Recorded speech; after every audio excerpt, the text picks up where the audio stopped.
நாம் இந்த பதிவில் வக்கர பயிற்சி அடையும் சனி பகவானால் ராசிக்காரர்களுக்கு ஏற்படும் சுப மற்றும் அசுப பலன்கள் என்ன என்பதனையும், அசுப பலன்கள் ஏற்படுமாயின் ராசிக்காரர்கள் செய்ய வேண்டிய பரிகாரங்கள் என்னென்ன, வழிபட வேண்டிய தெய்வம் யார் என்பதனை பற்றியும் விரிவாக காண்போம்.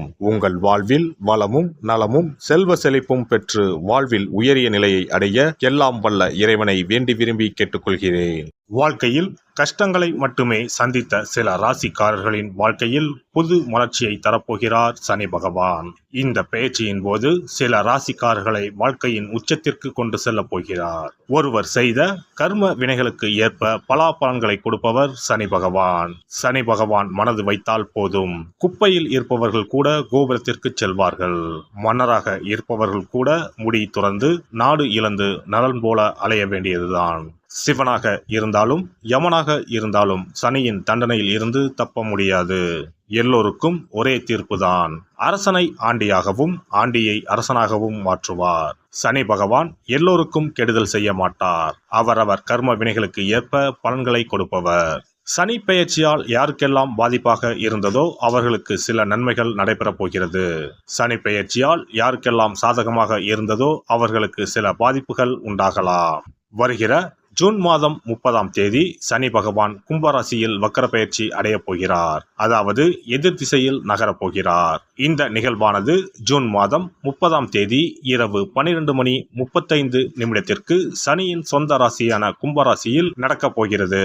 நவம்பர் மாதம் 15ஆம் தேதி வரை சனி கும்பத்தில் வக்ர நிலையில்தான் பயணிப்பார். இப்படிப்பட்ட சூழ்நிலையில் சில ராசிக்காரர்களுக்கு சனி பகவானின் சிறப்பு அருள் கிடைக்கும். அதாவது இந்த ராசிக்காரர்களுக்கு வேலை மற்றும் வியாபாரத்தில் பதவி உயர்வு, சம்பள உயர்வு கிடைக்கலாம். வேலை இல்லாதவர்களுக்கு நல்ல வேலை கிடைக்கும். சனி பகவான் தற்பொழுது கும்பராசியில் உள்ள கடைசி நட்சத்திரமான புரட்டாதி நட்சத்திரத்தில் சஞ்சரிக்கிறார்.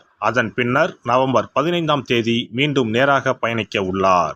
இப்படி வக்கர நிலையில் சுமார் 139 நாட்கள் சனி பகவான் பயணிக்க உள்ளார். சனி பகவான் வக்கரமாவதால் அதன் தாக்கம் அனைத்து ராசிகளிலுமே காணப்படும். அதுவும் சில ராசிக்காரர்களுக்கு பொற்காலமாக இருக்கப் போகிறது. மேலும் நிதி நிலையில் நல்ல உயர்வும் தொழிலில் நல்ல முன்னேற்றமும் ஏற்பட உள்ளது. திருமண வாழ்க்கையில் மகிழ்ச்சி அதிகரிக்கும்.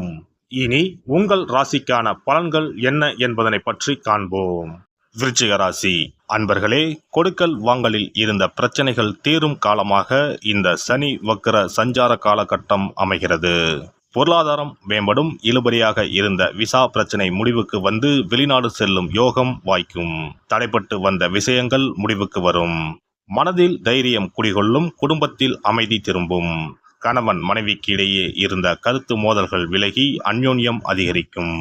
இதுவரை கண்டும் காணாமல் இருந்த உறவினர்கள் தேடி வந்து பேசுவார்கள். கடன் பிரச்சனை கட்டுக்குள் இருக்கும். வீடுமனை வாங்க வங்கி கடன் உதவி கிடைக்கும். அலுவலகத்தில் உங்களின் பேச்சுக்கு மரியாதை இருக்கும். சிலருக்கு புதிய வேலை கிடைக்கவும் வாய்ப்புண்டு. வியாபாரத்தில் போட்டிகள் குறையும். முரண்டு பிடித்த பங்குதாரர்கள் இனி ஒத்துழைப்பு தருவார்கள். தொழிலை விரிவாக்கம் செய்யும் வாய்ப்புகள் தேடி வரும். பொருளாதாரத்தை பொறுத்தவரை குடும்ப வருமானம் மேம்படும். புதிய நிலையான சொத்துக்களின் சேர்க்கை சேரும். குறுக்கு வழிகளில் ஈடுபடாமல் நேர்மையான முறையில் சேமிக்கும் சிந்தனைகள் பல சிக்கல்களை குறைக்கும். நிபுணர்களின் ஆலோசனைகள் புதிய பாதையை தெளிவுபடுத்தும். பங்கு வர்த்தகம் தொடர்பான செயல்பாடுகளில் கவனம் வேண்டும். உடல் ஆரோக்கியத்தை பொறுத்தவரை தலை சுற்றல், பித்த மயக்கம், ஜீரணம் சம்பந்தமான கோளாறுகள் ஏற்படலாம். உடல் சோர்வு உண்டாகும். தேவையில்லாத சிந்தனைகளின் மூலம் மன உளைச்சலை சந்திக்க நேரலாம். சிலருக்கு சிறுநீரக கோளாறுகள், பித்தப்பையில் கற்கள் போன்ற பிரச்சனைகளால் விரயம் ஏற்படும். வளர்ப்பு பிராணிகளிடம் எச்சரிக்கையாக இருக்கவும். குடும்ப உறுப்பினர்களிடம் சிறு சிறு பிரச்சனைகளுக்கும் வாதாடுவதை குறைக்கவும். உறவினர்கள் வழியில் நெருக்கடியான சூழல் உண்டாகும். மற்றவர்களிடம் இருந்து தனிப்பட்டு செயல்படுவது போல் சில நேரங்களில் உணர்வீர்கள். வாழ்க்கை துணைவர் இடத்தில் கருத்து வேறுபாடுகள் தோன்றி மறையும். பிள்ளைகளுடன் அதிக நேரத்தை செலவிடுவது அவர்களின் மீதான புரிதலை அதிகப்படுத்தும்.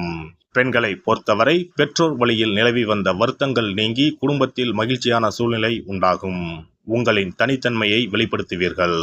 மனதிற்கு பிடித்த சில செயல்கள் மற்றவர்களுக்கு இடையூறாக அமையலாம். எனவே செயல்களில் இறங்கும்போது சிந்தித்து முடிவெடுக்கவும். வெளியூர் பயணங்களை அடிக்கடி மேற்கொள்வதற்கான சூழ்நிலைகள் உண்டாகும். மனதில் இருந்து வந்த ஒருவிதமான கவலைகள் அகலும். வித்தியாசமான அணுகுமுறைகளின் மூலம் எதிரிகளை நண்பர்களாக்கிக் கொள்வீர்கள்.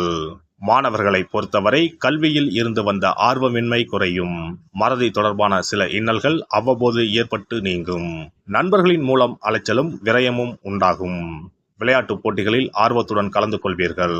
அவ்வப்போது சோம்பல் தன்மை ஏற்படும். தொழில்நுட்ப கல்வியில் கடின உழைப்பினால் நல்ல மதிப்பெண்களை பெறுவீர்கள். அரசியல்வாதிகளுக்கு கட்சி நிமித்தமான பதவிகள் கிடைக்கும். செயல்பாடுகளில் இருந்து வந்த மந்தத்தன்மை குறையும். எதிலும் நேர்மையுடன் செயல்படுவது மேன்மையை உண்டாக்கும். புதிய பயணங்களால் வித்தியாசமான அனுபவம் கிடைக்கும். தடைப்பட்ட சில தனவரவுகள் கிடைக்கும். பிற மொழி பேசும் மக்களிடம் ஏற்பட்ட கருத்து வேறுபாடுகள் குறையும். உயர் பொறுப்பில் இருப்பவர்களின் சந்திப்புகள் சாதகமான பலன்களை ஏற்படுத்தும். இந்த வக்ர பெயர்ச்சியால் நன்மை என எடுத்துக்கொண்டால் பூர்வீக சொத்துக்கள் கிடைப்பதில் இருந்து வந்த தடைகள் விலகும். மேலும் தந்தையிடம் ஏற்பட்ட கருத்து வேறுபாடுகள் குறையும். வெளியூர் மற்றும் வெளிநாடு தொடர்பான பயண வாய்ப்புகளில் சாதகமான செய்திகள் கிடைக்கும். திருச்செந்தூர் முருகரை வழிபாடு செய்து வர சிந்தனைகளில் தெளிவும் உத்தியோக பணிகளில் முன்னேற்றமும் ஏற்படும். சிறப்பு பரிகாரம். நவ கிரகங்களில் சனி பகவான் நீதி தவறாதவர். அவரவர் கர்ம வினைகளுக்கு உரிய பலனை தவறாமல் வழங்குபவர். பொதுவாக சனி பெயர்ச்சி என்றாலே எல்லோரும் பயப்படுவார்கள். அப்படி பயப்பட வேண்டிய அவசியமே இல்லை. சனி பகவானால் பாதிப்புகள் ஏற்படும் பட்சத்தில் பாதிப்பில் இருந்து விடுபட பல எளிய பரிகாரங்கள் உள்ளன. ஒரு கைப்பிடி பச்சரிசியை எடுத்துக்கொண்டு அதை நன்றாக பொடி செய்து கொள்ள வேண்டும். பிறகு சூரியனை வழிபட வேண்டும். சூரியனை வழிபட்ட பிறகு குளக்கரையிலோ மரத்தின் அடியிலோ உள்ள விநாயகரை 3 முறை வலம் வந்து வழிபட்டு விட்டு பொடி செய்த பச்சரிசி மாவை தரையில் போட வேண்டும். அப்படி போடும் மாவை எறும்புகள் எடுத்துச் செல்லும். குறிப்பாக வன்னி மரத்தின் அடியில் இருக்கும் விநாயகரை வலம் வருவது மிகவும் விசேஷம்.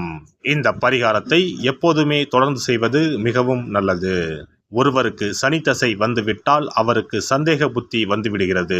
யார் சொல்வதையும் ஏற்றுக்கொள்ள மாட்டார்கள். குறிப்பாக அஷ்டமத்து சனி மிகவும் கஷ்டப்படுத்திவிடும். 7.5 சனியின் பாதிப்பை விடவும் அஷ்டமத்து சனி மிக அதிக பாதிப்பை ஏற்படுத்தும். அஷ்டம சனி நடப்பவர்கள் சனியினால் ஏற்படக்கூடிய பாதிப்புகளில் இருந்து விடுபட பின்கூறும் நியதிகளை கடைபிடித்தால் பாதிப்புகளின் தாக்கத்தில் இருந்து விடுபடலாம். சனி தசை நடக்கும்போது எந்த செயல் செய்தாலும் தாமதமாகும். அதற்காக கோபப்படக்கூடாது. பொறுமையாக இருக்க பழகிக்கொள்ள வேண்டும். தினமும் காகத்துக்கு எள் கலந்த சாதம் வைக்கவும். பிரதோஷ பூஜைகளில் பங்கேற்பது நல்லது. சனிக்கிழமை தோறும் சனி பகவானுக்கு இரும்பு அகல் விளக்கில் நல்லெண்ணெயில் தீபம் ஏற்றி வழிபடவும். கருங்குவளை மலர்களால் சனி பகவானுக்கு அர்ச்சனை செய்து வரலாம். வன்னி மர இலைகளை மாலைகளாக தொடுத்து சிவபெருமானுக்கு சனிக்கிழமை தோறும் சாற்றி வணங்கி வழிபடவும். சனிக்கிழமை அன்று அசைவ உணவு கண்டிப்பாக சாப்பிடக்கூடாது. சனிக்கிழமை தோறும் நல்லெண்ணெய் குளியல் செய்தால் கெடுதல் குறையும். விநாயகர் வழிபாடு செய்யலாம். அனுமன் வழிபாடு சனி பகவானின் தொல்லைகளை குறைக்கும். ஞாயிற்றுக்கிழமை மாலை ராகு கால வேளையில் கால பைரவரை வணங்கி வரலாம். தேய்பிறை அஷ்டமி நாளில் கால பைரவரை வணங்கி வருவது நன்மை தரும். ஏழை மாணவர்களின் படிப்பு செலவுக்கு உதவலாம். சனி பிரதோஷ வழிபாடு செய்வது சிறப்பு. அன்னதானத்துக்கு உதவி செய்யலாம்.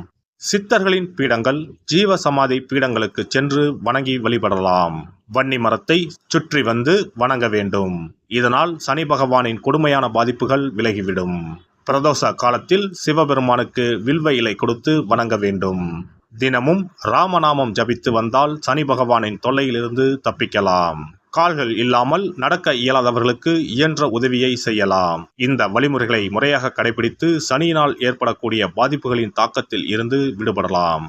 எல்லாம் வல்ல இறையருளால் நீங்களும் உங்கள் அன்பு குடும்பமும் உடல் நலம், நீலாயுள், நிறை செல்வம், உயர் புகழ், மெய்ஞானம் ஓங்கி வாழ்க வளமுடன். இந்த வீடியோ பதிவு உங்களுக்கு பிடித்திருந்தால் லைக் பண்ணுங்க, கமெண்ட் பண்ணுங்க, ஷேர் பண்ணுங்க. மறக்காம சப்ஸ்கிரைப் பண்ணுங்க. பக்கத்துல இருக்கிற பெல் பட்டனை கிளிக் பண்ணுங்க. நன்றி, வணக்கம். ஓம் நமச்சிவாய. சிவாய நம.